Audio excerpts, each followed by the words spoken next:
আল্লাহ তাআলা তিনটা কাজ খুব বেশি পছন্দ করেন। প্রথমত, ভেঙে যাওয়া দুইটা মনকে আবার জোড়া লাগানো, কারণ আল্লাহ জানেন ভাঙার হৃদয়ের ব্যথা কতটা গভীর। দ্বিতীয়ত, মন না চাইলেও কাউকে ক্ষমা করে দেওয়া, এই ক্ষমাই মানুষের ঈমানকে বড় করে আর আল্লাহর কাছে মর্যাদা বাড়ায়।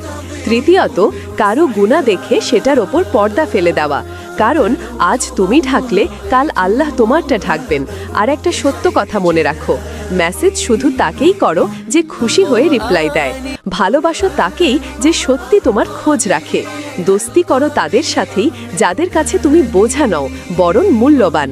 আর যারা বলে জীবন একবারই মেলে, তারা ভুল। মৃত্যু একবার আসে, কিন্তু জীবন তো প্রতিদিনই আল্লাহ নতুন করে দেন।